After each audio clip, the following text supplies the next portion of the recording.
Iran और Israel के दरमियान जो वॉर छिड़ गई है राइट फ्रॉम 3 days बैक, कि जो वहाँ पर हालात है, हमारे बच्चे वहाँ पर पढ़ रहे हैं और इसी तरह बिजनेसमैन बिज़नेस करने के लिए गया, पिलग्रिम्स भी है वहाँ पर, लेकिन majority of the childrens from Kashmir are there, वो इसलिए अपनी पढ़ाई के लिए गए हैं। 2 दिन तक उन्होंने कोई पैनिक नहीं किया, वो बैठे थे, कर रहे थे, हमें दिलासा दे रहे थे, अभी भी हमें दिलासा दे रहे हैं, दे आर सेइंग कोई बात नहीं।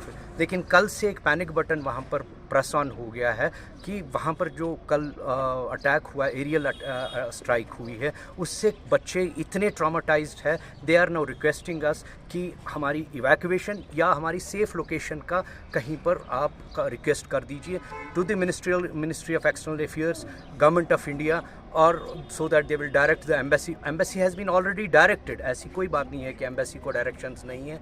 Ministry of external affairs is on the job, ये भी हमें पता है। जो हमारे फॉरेन मिनिस्टर है, he is very capable, he can handle all these things. लेकिन अब हमारी ये रिक्वेस्ट है कि हम इस तरह में, हम पेरेंट्स हैं, बच्चे सबके साझे होते हैं, हम मतलब अब हर कोई, आप समझ सकते हैं एज अ जर्नलिस्ट, आपके भी बच्चे हैं, सबके बच्चे हैं, और इतनी दूर जब वहाँ पर कोई, भले ही वो सेफ़ हो, लेकिन हमारे दिल यहाँ पर धड़कते हैं कि पता नहीं कब हम, वी मस्ट नॉट वेट कि खुदा न खास्ता, गॉड, मेरे मुंह में खाक, कि कोई कैजुअलिटी वहाँ पर हो जाए और उसके बाद हम इस काम पर लग जाए। हम 200-300 बच्चे हैं वहाँ पे, 2-3 हज़ार बच्चे हैं वहाँ पे, 3 दिन से बच्चे सोए नहीं हैं। तो सूरत हाल ऐसी है, जंग जैसी सूरत हाल, जंग है, तो ऐसी सूरत हाल में इंडिया सरकार को हमारे बच्चों को शिफ्ट करने के लिए, वहाँ से निकालने के लिए कोई इकदाम करना चाहिए, क्योंकि 3 दिन हो चुके हैं, 3 दिन हो चुके हैं। हम रिक्वेस्ट कर रहे हैं प्राइम मिनिस्टर से, फॉरेन मिनिस्टर से, कि भाई जिस तरह से आपने यूक्रेन से बच्चे निकाले थे, जब वहाँ हुआ तो हज़ारों में बच्चे इन्होंने निकाले, तो कई फ्लाइटें वहाँ इन्होंने भेजी, वैसे ही हमारे बच्चे भी इस वक्त वहाँ से निकाले। 3 दिन से कोई मतलब बात ही नहीं कर रहा है हमारे बच्चों की वहाँ पे।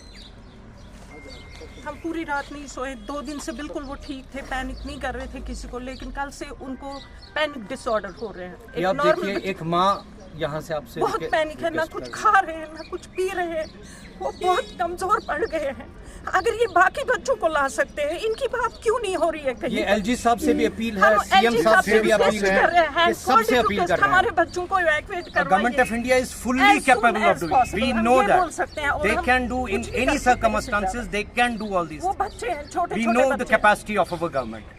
और जैसे 18,000 स्टूडेंट्स यूक्रेन से एयरलिफ्ट हुए थे अब अंडर द ऑपरेशन गंगा, और ये कोई बड़ी बात नहीं। हाँ, ऐसे छोड़ दिया अल्लाह के नाम पे।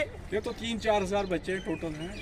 तो अब हमारी यही अपील है मरकजी सरकार से, यही अपील है कि इमीडिएटली हमारे बच्चों को वहाँ से हम बहुत निकालने के लिए इकदाम किए जाए। हमारे बच्चों की they don't have bunkers, they don't have shelters। नहीं है जो आप देख रहे हैं, और भी है दूर दूर जगहों से आ रहे हैं, लेकिन क्या कर सकते हैं? आए हैं यहाँ पर, ये सब माँ बाप। हम इतना ही कर सकते हैं, हमें पूरी उम्मीद है।